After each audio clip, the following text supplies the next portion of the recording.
It's time for the Splash Live from Civic Center TV, featuring stories from and about people like you in the greater West Bloomfield area. Simulcast on cable, 89.3 Lakes FM, social media, and the web. Now live from Green Media Center on Walnut Lake Road, it's the Splash Live. Live, local, social, it's the Splash Live on Civic Center TV. Welcome, friends and neighbors. I'm Tyler Keefe. Thank you for joining us. All eyes are on high school sports this week as student athletes sign their national letters of intent to continue playing their respective sports at the collegiate level. Close to home, Laker football players at West Bloomfield High School made their choices official earlier on this week in the I-Center. Civic Center TV's Jake Schaff has the scoop. Over the years, you've watched these players make a huge name for themselves on the football field and on Civic Center TV with This Week in Laker football. But just recently, 3 of West Bloomfield's biggest football stars just signed their letters of intent to continue playing ball at the collegiate level. It was a powerful and emotional day for all of these players as they've grown up playing the sport together and are excited to see where their careers take them. It's just a real feeling, to be honest. You know, I feel like I worked very hard for this moment. All the hard working days, long nights, the long summer days. I feel like, it was a long time coming. So now I'm very appreciative for this, to be signing with Minnesota and for them to give me this opportunity. It's kind of a big deal for me, and it's a big deal for my family, and it feels good to me because it's been a dream since I've been a young boy. Even though it's FCS football, it's still Division I for me, and that's always been my dream, and that's what I pray to God for. So God giving me this opportunity, it's just a blessing in itself, and it's a blessing that everybody was here to watch me, everybody was here to support me and things of that nature. So it just feels good all around, and I'm a little bit anxious to go up there, of course. You know what I'm saying? You never know what the future holds, but I'm excited and I'm ready to work. What does this mean to you to not only have this moment, but to be sharing it with 2 athletes that you've worked alongside with for so long? Yeah, playing this game, I don't believe in teammates. I believe in brothers, and I feel like those are my brothers. I grew up with Will. We played on the Little League together. Travis, he came in as a sophomore, but, as soon as he came here, I accepted him in. I welcomed him in open arms, like he's one of my brothers as well. And, I love them guys to get to death. I'll do anything for them, on and off the field. This is not just the bonds that we make through the game. This is long-lasting relationships, and, I'll forever keep in touch with these guys, make sure they straight. All my teammates, the same with all of them, too. They all my brothers, and that's kind of what it is with me. Jeremiah, I've known him since I was 8 years old. We've been playing football together since we was 8 years old. My first time playing in college is going to be my first time playing the game without him, actually. So it's kind of going to feel a little weird not seeing Jeremiah Benson down there on the line somewhere and getting it done. But these guys, they mean everything to me, and they're going to be my brothers forever and ever, and I promise that for real. And your coach, Zach Hilbers, had many wonderful things to say about you and what you have brought to this Laker football team. What do you have to say to him and the support he's given you over your high school football career? Coach Shivers is a really great coach. He coached me since my sophomore year when he stepped out as the head coach, and the whole team, all we did was support him. He's a great person. He helped me out so much with my recruiting. He talked to coaches for me. He validated for me. He really spoke highly of me, and I can say the same for him. He's a great guy. He's a great coach. And, I wish nothing but the best for him in his future at West Bloomfield High School, and I hope he, get that state championship. The thing about this school and the thing about this program is the people that came through before me, they was all dogs, honestly, if I'm going to be honest. From the 5 years before me and even going on to guys like Trey Mosley, Donovan Edwards, and things of that nature, all of those guys had something in them that was just different from the guys that they were competing against, and that's kind of what I want to take to the college level, just so the guys, when they see me in training camp, they know that I got it, and they just don't, that I just got it more than them. Best of luck to all 3 of these athletes, and hope to see them in the NFL one day, possibly holding up that Super Bowl trophy. For Civic Center TV, I'm Jake Schaff. Big congratulations to all 3 of those athletes, key to the West Bloomfield Lakers' bounce-back season in 2025. Of course, it didn't end the way they would have liked their high school careers to have concluded, with a state championship or at least competing further into the playoffs. But those were 3 impact players, beginning, of course, with Will Espy in all 3 phases, switching onto the offensive side this year, taking on a new role and being one of the best and most prolific scorers on this football team for West Bloomfield in 2025. Congratulations to him and Mercy Hurst for picking up a great 3-way player. Also, of course, to Jeremiah Benson heading into the Big Ten to play at the University of Minnesota under P.J. Fleck. He's going to be a big part of that defense going forward, a defense that showed a lot of improvement in 2025. Now, if you follow Laker football with our team, and we know you do, thousands of people across Greater West Bloomfield and around Michigan follow this team all throughout the season.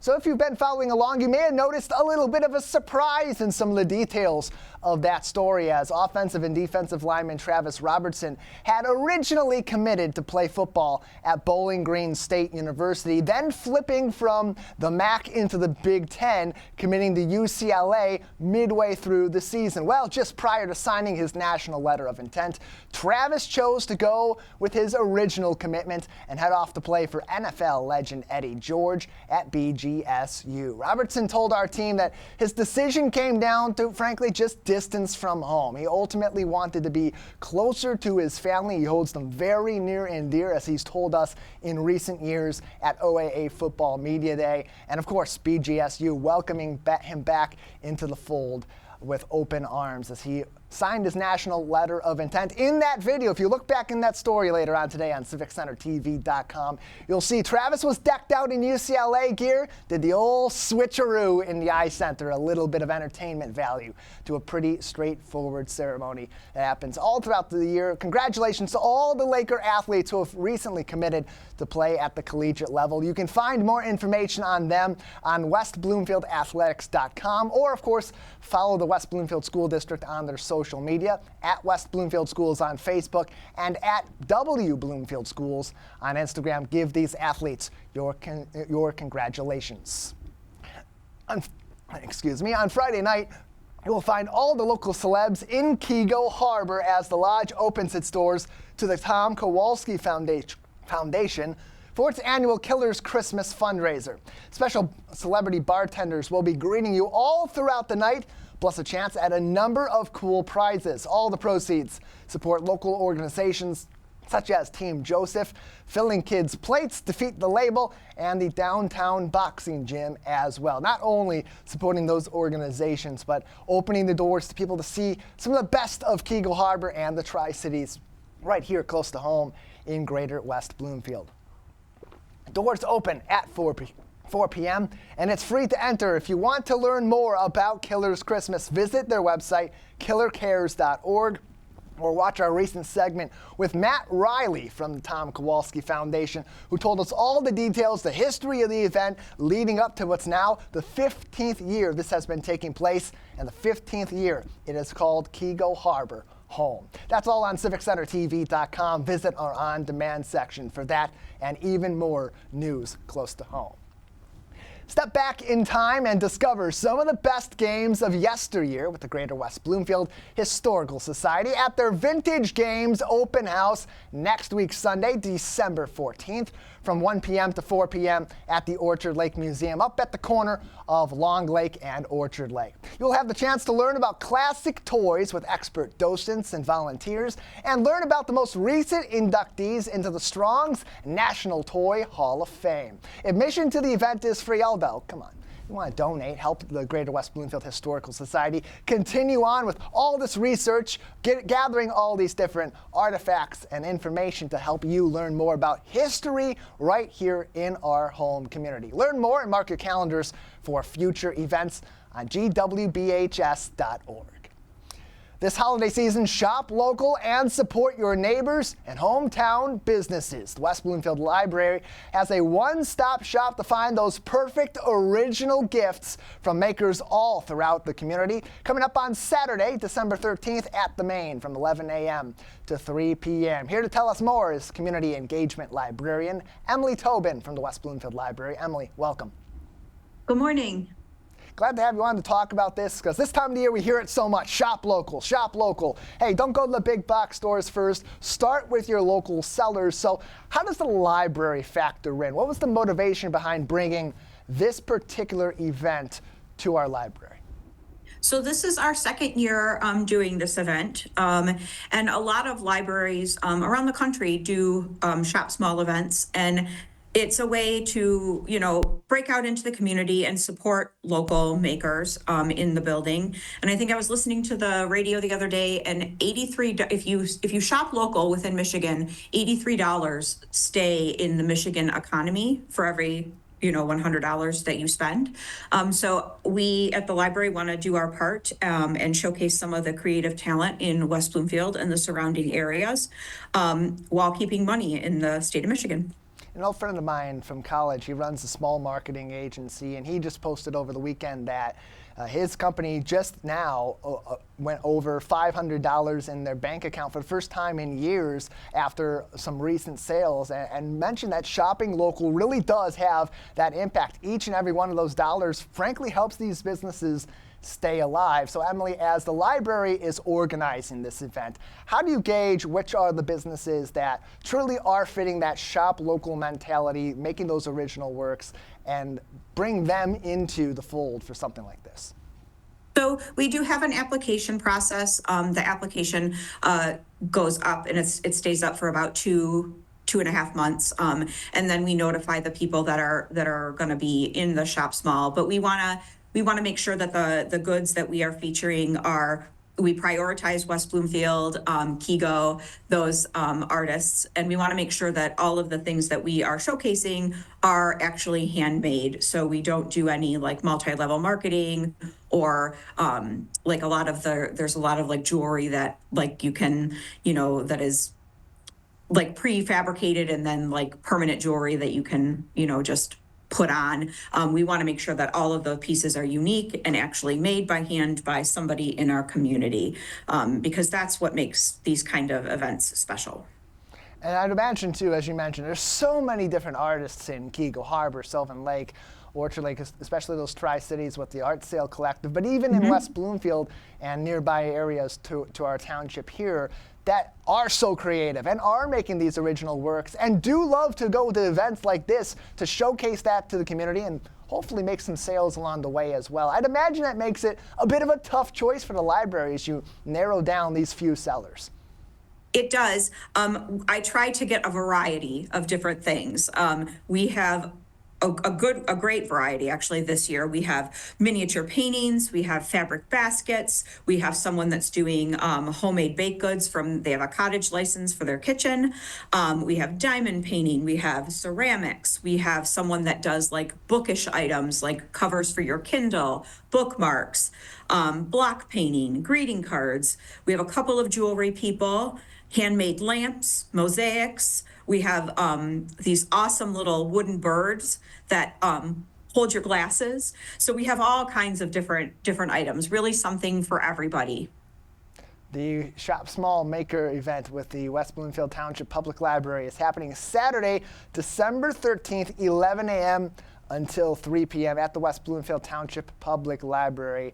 The Shop Small Maker Mart, a great way to start your holiday shopping with a few days in advance and get some original works to bring home to you and yours this holiday season. A little extra heart behind those items when you shop from someone directly in your community, and you know exactly who put their tender, loving care into making those items that you're picking up. Emily Tobin is with us from the West Bloomfield Township Public Library, their community engagement librarian. You can learn more about this event on West Bloom LIB across social media or on the website on wblib.org.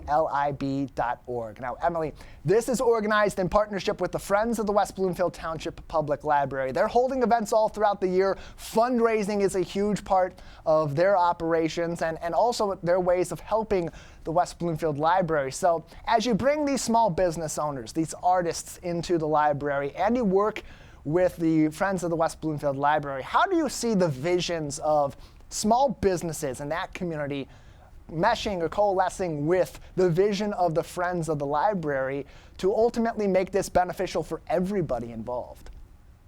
So the Friends of their Library, their mission really is to support the library with money for programming. All of that money goes from the book sales, goes back into the library for programming or collections that we wouldn't be able to fund normally with the library's budget. They also run a huge Giving Tuesday campaign. This year it's to put new furniture into the youth department. So there's like a new little like food truck, there's a new car, they're all big wooden play structures that they're looking to fund for that department. Last year it was for a huge playaway collection. So when they sponsor events like this Shop Small event, the makers pay a very small table fee, but they pay it to the friends, and then the friends use that kind of money to give right back to the library. And that goes back into our collections. It goes back into all the great programming that we do. So it's really kind of a symbiotic relationship. And it all ends up being, as you said, that symbiotic relationship between the Friends of the Library, supporting library programs by bringing in these makers to this event and those small fees to be able to host your table at this event. And then, of course, they get the benefit of having the community get to know their business, get to know these incredible creatives in our community, and hopefully help with them with some patronage as well in the process. The Maker Mart is going to be happening at the library on Saturday, December 13th from 11 a.m. until 3 p.m. Learn more on WBLIB.org. Emily Tobin is with us on the program today as we get ready for this particular event. Emily, earlier on you mentioned that this is the second year that this has been happening with the West Bloomfield Township Public Library. Are there any stories from the first year of maybe some of the sellers or even those shopping at this event that stand out to you and tell you just how important this really is to people in our community this holiday season? Well, we have a couple of repeat vendors this year because they were so well loved. We had over 200 people come through the doors last year, which is really good for something that just started last year. We had a first-time vendor last year that it was his very first Maker Mart, and he almost sold out of product. He was a soap vendor. So those are the kind of stories that are great to hear. That it might be someone's first time doing a maker mart or like an art fair, and it gives them the opportunity to come to like a welcoming space and be able to kind of get their feet in the water.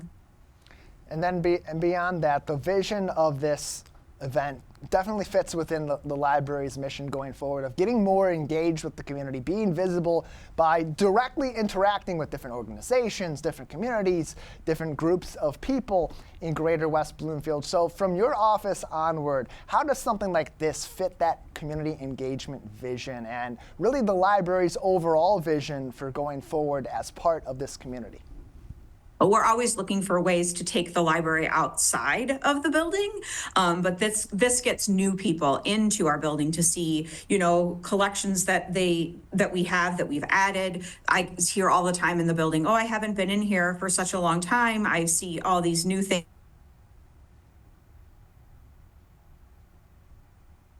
It appears we had a lost connection with Emily there for just a moment. Emily, are you still with us over there? Did we have a freeze? Master Control, if you can let me know in my ear. While we go on with that, WBLIB.org is their website for more information on this event and to see everything going on throughout the holiday season and into the new year at the West Bloomfield Township Public Library. We'll take a quick break. We'll try to reconnect with Emily and be back after this. It's The Splash Live on Civic Center TV.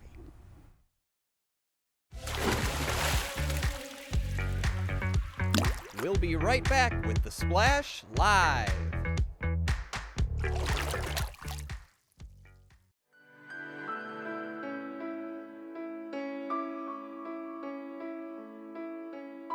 What people are watching in Sylvan Lake, Civic Center TV, and 89.3 Lakes FM.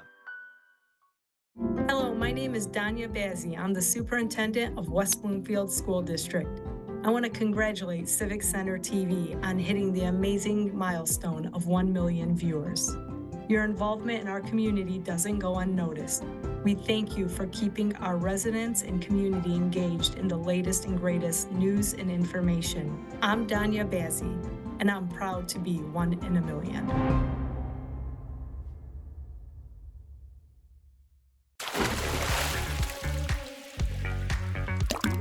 And now, back to The Splash Live.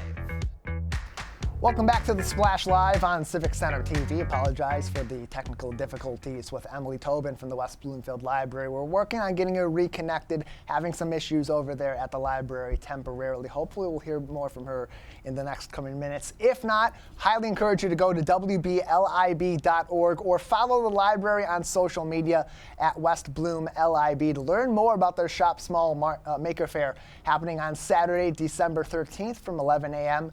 to 3 p.m. at the main, and other events all throughout the rest of this year and, of course, into 2026 at the main and the West Acres branches.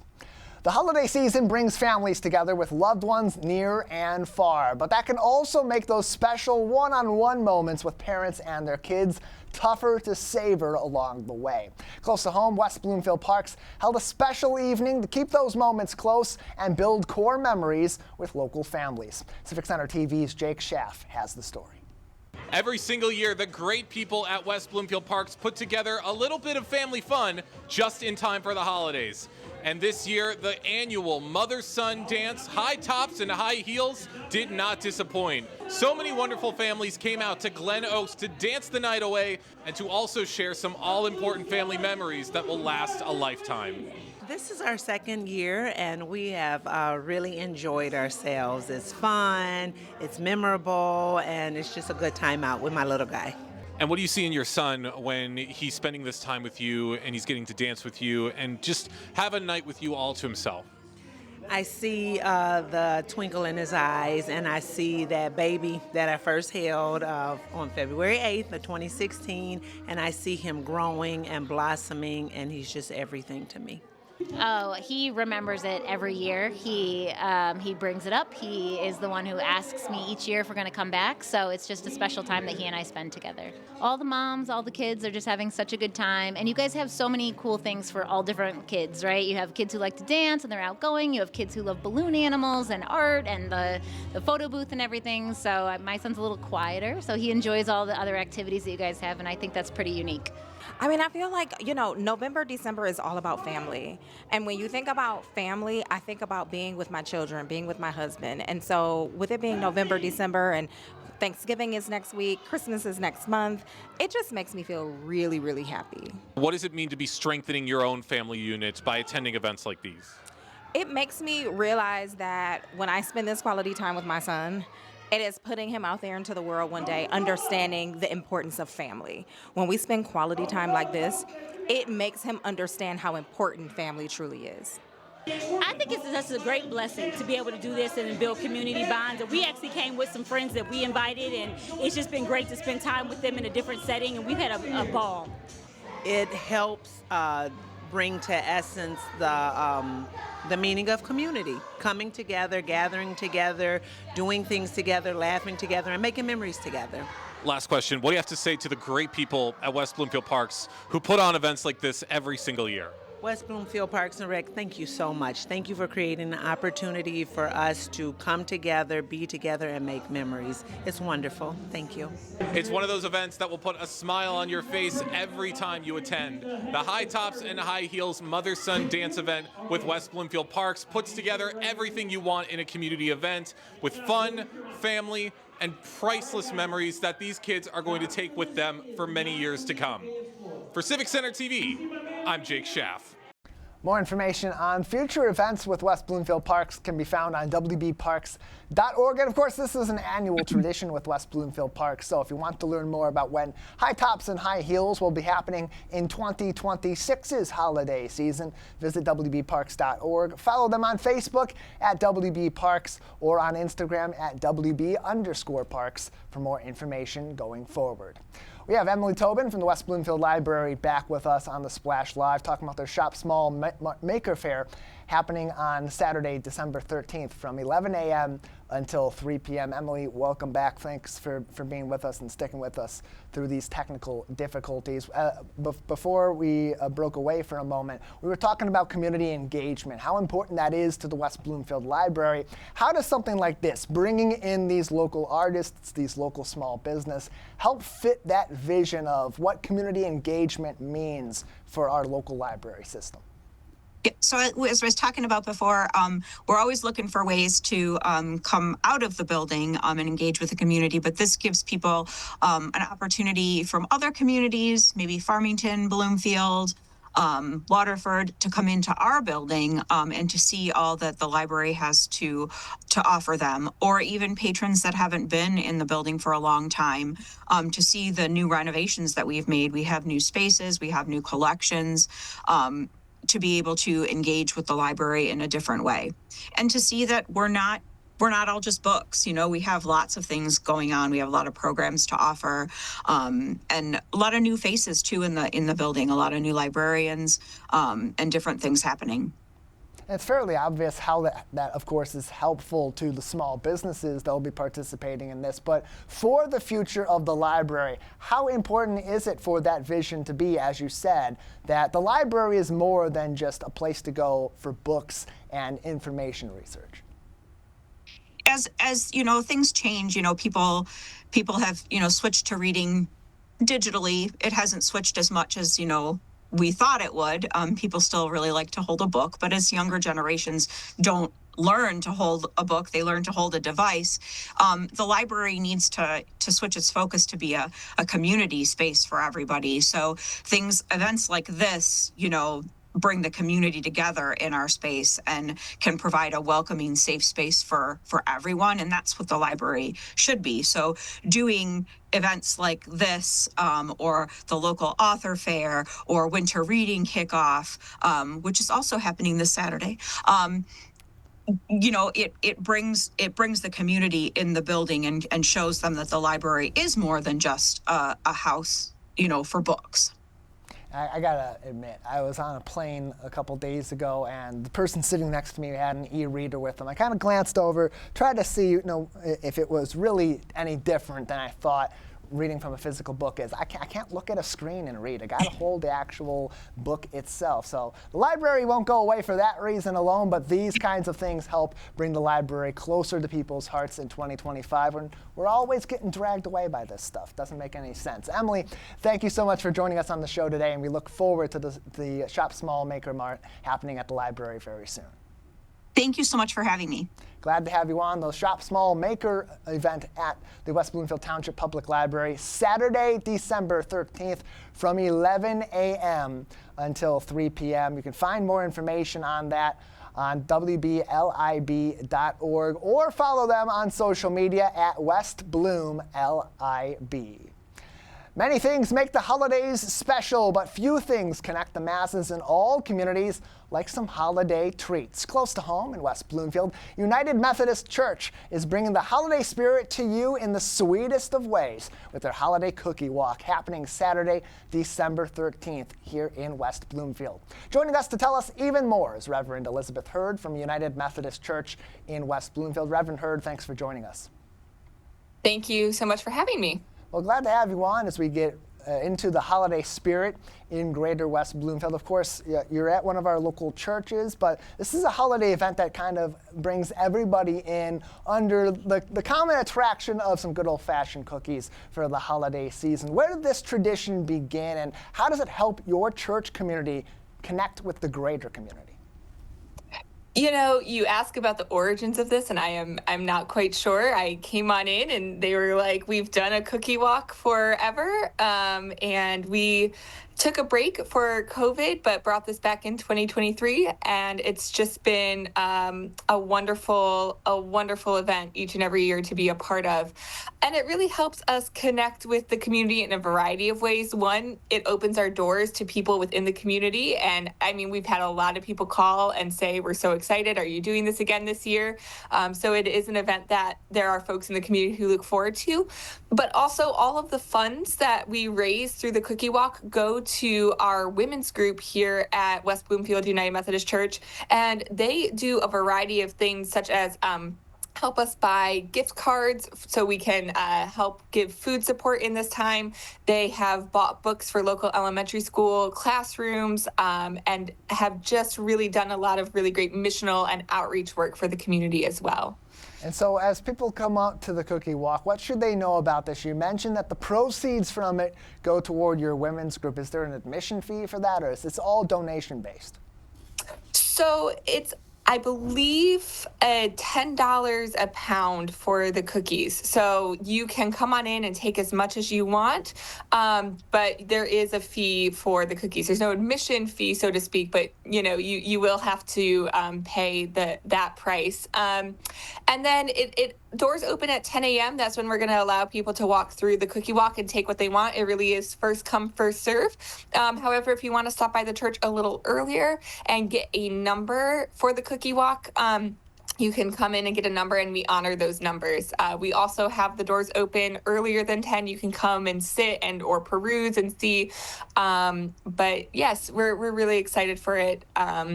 And right now, I mean, there's people in the church helping to make cookies as we speak. So we are very much working and getting ready for this. And well in advance too. It's a big process to get all those cookies ready. As you said, people buying these by the pound. That's not atypical of cookie walks or similar events all throughout the Detroit area. I just read something recently with the Detroit Free Press saying that's a pretty common occurrence. And hey, if you're correct and it's $10 for a pound of cookies, look, you're giving a gift back to Santa on the big day. So leave out a little bit of that pound of cookies. You still got plenty more for the rest of the holiday season and into the new year. So, Reverend Hurd, this is a big undertaking. You mentioned people are in your church right now getting ready for it. Just how big of a volunteer process is getting ready for this annual cookie walk? Oh gosh, it is. I mean, we start talking about it in October, and people start thinking about what they're going to make and what they're going to bring. We start signing up volunteers in November. People sign up to bake cookies. They also, we don't just sell cookies at the cookie walk. There's also like canned stuff like pickles and stuff that we sell as well. So people are making that well in advance, planning all of that out when they're doing their canning. They're like, I'm going to set some aside for the cookie walk. Some people bake bread for it. So it really is this like huge undertaking, and that's just the making of the goods that we sell. We also have a lot of volunteers who set it up the morning of, who are weighing the cookies out, who are tallying the totals that people have, and just being the friendly faces that greet people as they walk through our church. So it really is an all-church undertaking. I think we do it on a Saturday, and then the next morning the same people come on into worship service. And you wouldn't expect that one singular church community in a town like West Bloomfield would bring out that kind of a turnout for something like this. But if you have that kind of a team getting ready for the event, usually that indicates this is a pretty big day at United Methodist Church. Just how big, typically, in your experience, has the turnout been for this cookie walk? Oh, goodness. You know what? I actually haven't counted the number of people that have walked through, but I mean, the first year that we returned to it in 2023, we ran, we had an excess of cookies, and we were like, okay, we need to make less for 2024. I think we were just so excited it was back in 2023 that we made so many and we had a lot left over. And then 2024, we ran out of cookies. So, it's hard to predict. But I would say we probably have around 100 people, if not more, come through the church on the Saturday of our cookie walk. And it's just a really great way to connect with our community. And as I said, I mean, we've had people email the church, Facebook message the church, call the church, all asking like, is the cookie walk going to happen? And we're really glad to be able to say, yes, it is. That's happening again this year. It is going to be happening Saturday, December 13th from 10 a.m. until 11:30 a.m. at United Methodist Church in West Bloomfield. Reverend Elizabeth Hurd is with us on the Splash Live today to tell us even more about this special event. And you mentioned it's not just the cookies that are being available to people that attend this event. Are there some favorites that you find people flock to besides the cookies that maybe surprises you each year? I think we have a really great variety of other things besides cookies. We have some candies. We have, like I said, the canned goods like the pickles, jams, bread. And I think it just depends on what people are in the mood for. I think the jams go really, really well.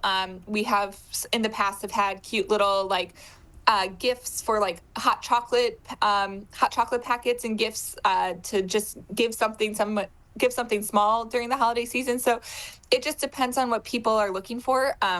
This year, one of our children at the church is also going to be selling jewelry that she's made.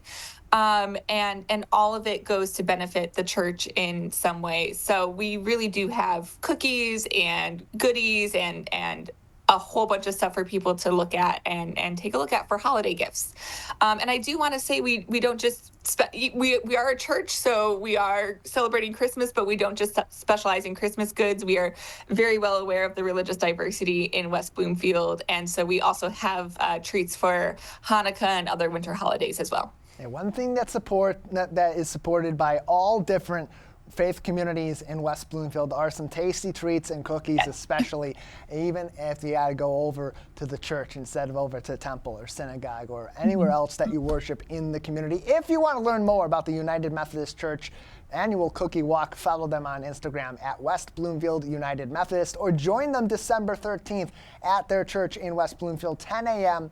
until 11:30 a.m. It's a busy day that day for holiday events. You can go right from the cookie walk just down the road over to the library for their Maker Fair, get your treats, get your gifts, and be all ready in one day for the holidays here in Greater West Bloomfield. Reverend Hurd, you mentioned connecting the community to the greater community outside of your church congregation. How do things like this help you connect with Greater West Bloomfield beyond your church doors?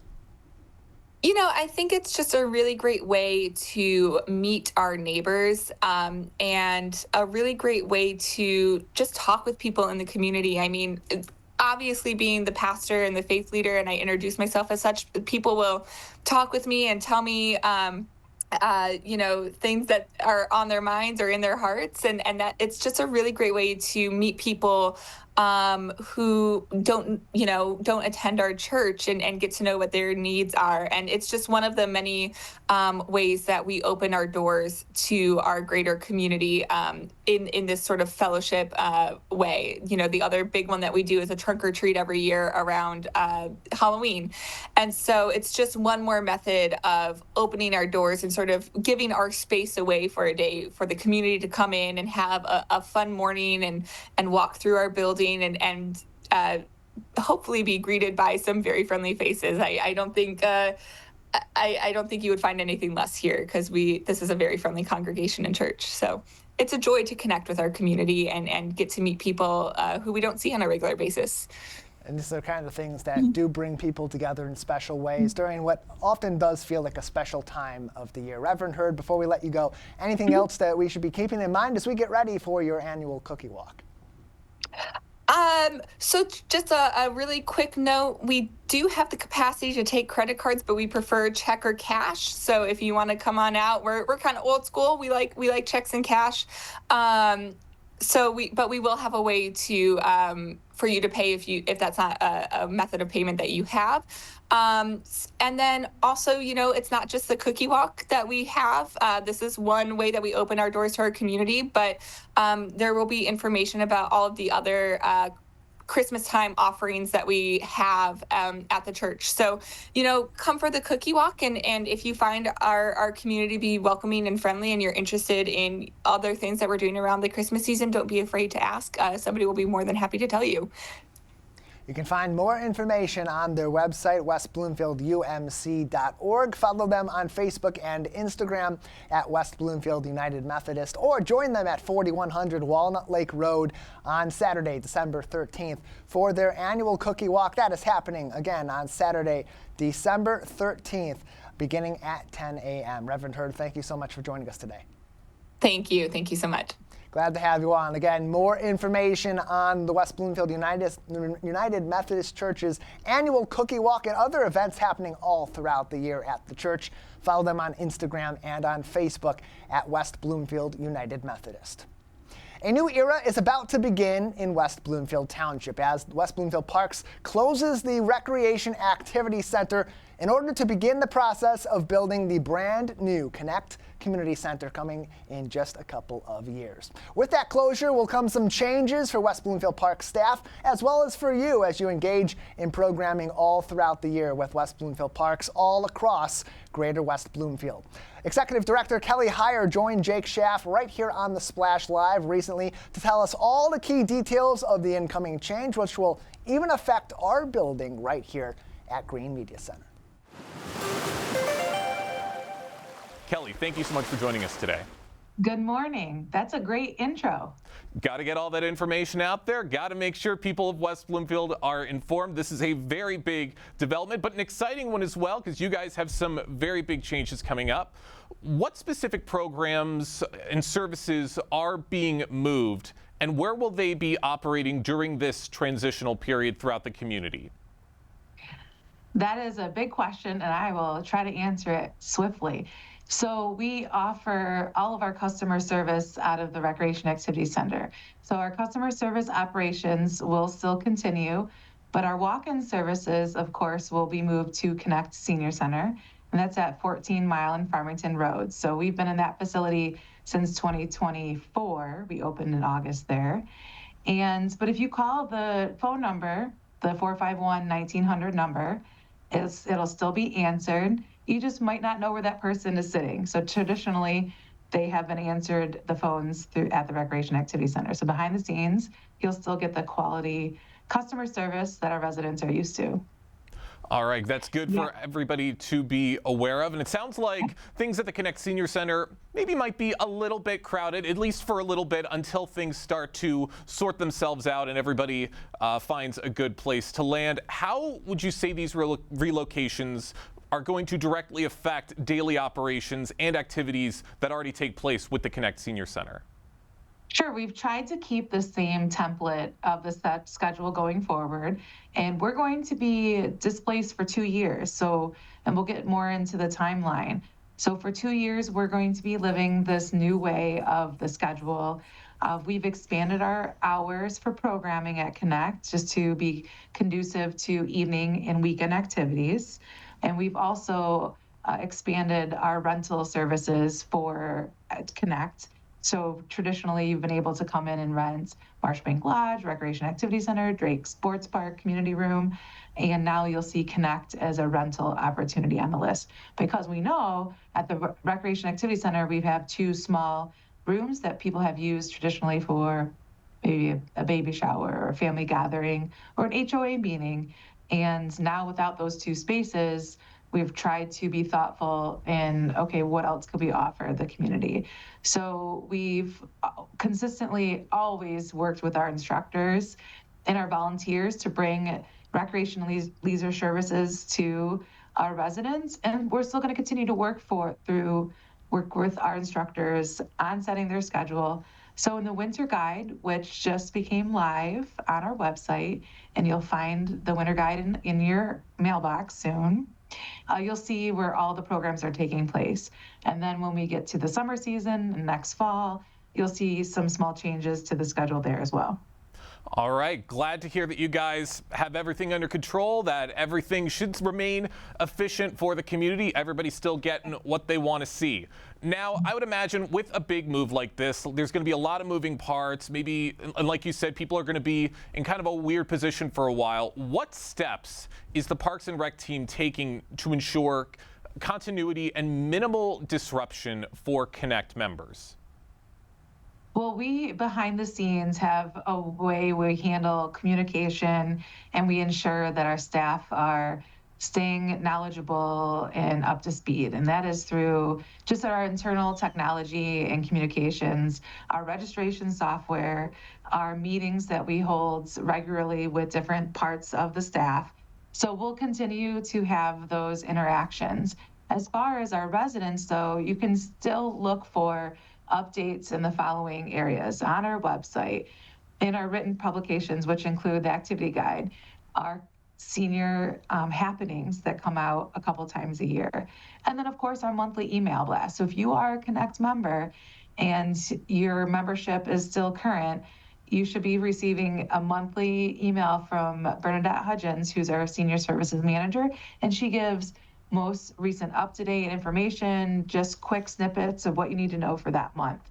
And then, of course, if you walk into Connect, we have monthly flyers that highlight the calendar and activities and anything you might need to know there.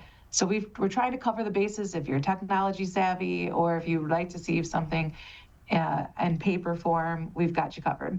You got something for everything, and always doing your work to keep the community informed. I love to see it. Now, with the daily operations at Connect, it sounds like that a lot of the traditional events and regular events that take place at Connect will be continuing, but are there events with Connect that might temporarily be paused, at least until you've finalized the transitional period? You know, nothing to my knowledge. We have had to relocate Meals on Wheels that I didn't get a chance to update the community on. So if you are a recipient of Meals on Wheels, you'll see nothing change. But if you are a volunteer that drives for Meals on Wheels, whether or not you have a regular route or you're a substitute driver, instead of the Recreation Activity Center, you will need to go to the police department, which is across the parking lots on the Civic Center campus. So that is one logistically change that we thankfully have a great partnership with our campus neighbors, and the police department have picked up that service. So our volunteers will still have a very easy way to get their supplies out to our homebound seniors. But as far as our other services, I can't think besides no rentals here at the Recreation Activity Center related to the senior center. But nature outreach, if I can speak on that for a moment, I can give a quick update on that.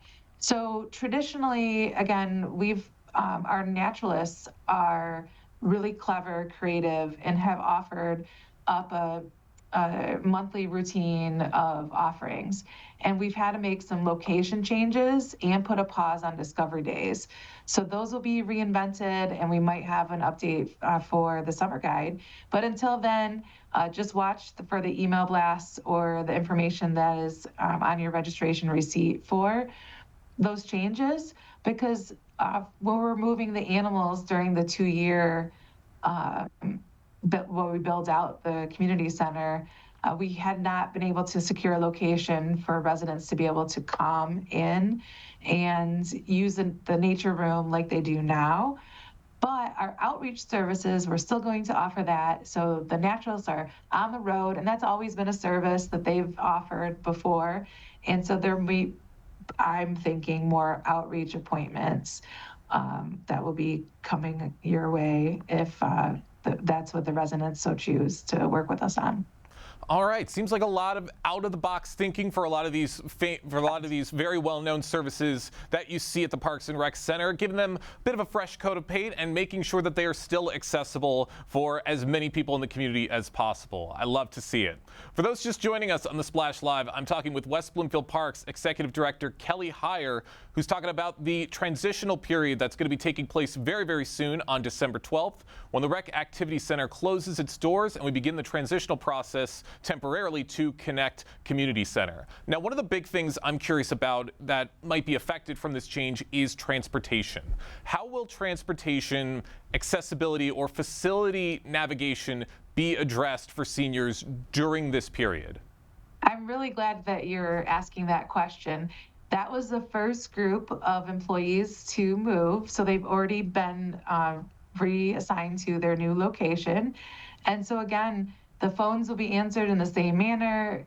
Seniors are making their appointments for transit services. You won't even know that our scheduler is in a different location. As far as the employees, where they get their buses, where they clean out their buses, that's been relocated to a location for the next 2 years. And it went really well yesterday. I checked in with staff, and they seemed to not even to miss a beat. All right, that's good that the staff is up to date and already hard at work going through this process. Now, with this process taking place in this transitional period, there's going to be a lot of different things going on, but do you think there's the possibility for maybe new community partnerships to come for the Connect Senior Center during this time? Yes, we started these conversations a couple of years ago, knowing and hoping that we'd be going in this direction. So we actually have been working very closely with the West Bloomfield School District, and they will be reviewing a consideration for the lease of the Green Media Center for our administrative staff, our naturalists, and one customer service representative. So stay tuned for an official update on that. But the West Bloomfield School Board is giving consideration for use of that space. And as you know, Civic Center TV, we're all partners and making sure that our residents not only stay informed, but what services we're providing to our residents are documented and are celebrated with the community, and then are saved for historical purposes. So we'll still be able to continue to work with Civic Center TV in that manner and still be able to provide really great services. I think we'll just all be on the go more, Jake, is what I'm assuming. Well, I certainly love hearing that last little bit. And yeah, we love to help you guys out and love to get this information out there. Now, you said that this transitional period should last about 2 years. Are there any benchmarks or milestones that the community should watch out for in that time? And maybe some of the first ones people should be aware of? So let's address the demolition of the existing building. And that was an extensive analyzation of the process and the actual building utilities and where it sits on this site. And it's a very complicated site because we're surrounded by nature. And the one thing that the community is gaining by demoing this building and shifting all of the building services to the east is the west side of the building now that has the outdoor natural play area, as well as the parking lot that we sometimes turn into event space. The half of our existing building now will be returning to green space. So we're gaining square footage on the west side of the building. We're calling it an outdoor plaza. And so we'll be able to house more polished events outdoors on the west side of our building. And the outdoor natural play area will be expanded and enhanced and a little bit more intentional in the programming. Right now, if you're out in our parking lot, you can tell it's a parking lot, that it was never really planned to have big community events on the west side of our building. So that's one thing that we're gaining by taking down this building. The other thing that we had to really analyze was the utilities and the HVAC and the roof and the quality of the windows and the doors and all the functions of how that connects internally, where the bathrooms sit. And we really took a look at how the flow would work if we kept half of the existing building, which would only be 4,000 square feet. In any way, shape, or form, we looked at that. And we took about 6 weeks to analyze the existing site. We just couldn't make it work. What we're ending up with is a 2-story, 48,000 square foot building, but it sits upon a roughly 25,000 square foot footprint, if you can envision that part. So we're not taking, like if you compare us to the library, that's a 1-story, 65,000 square foot building. Our building is going to be stacked on top of each other. So with that, the demo of this building is about 4 months process in the planning and the execution of it. So by April 1st, we might be just starting demo or wrapping up demo. That's one milestone we've been using, is the April 1st date. But we'll break ground in the spring, and there'll be a 16-month construction period. And with construction, you know, Mother Nature needs to play her part in helping us along in this. We're really hoping to have staff inside the new Connect Community Center in the fall of 2027. That way we can make sure we're organized enough to welcome our first programs into the building and then expand all of our programming to the residents. So right now, the 2 dates I'll give you is April 1st of 2026 for groundbreaking, and fall of 2027 for when staff will move back in and we'll start to reopen the community center. Lots of work on the horizon, but all of this work is going to be worth it for all of these amazing resources coming to the community.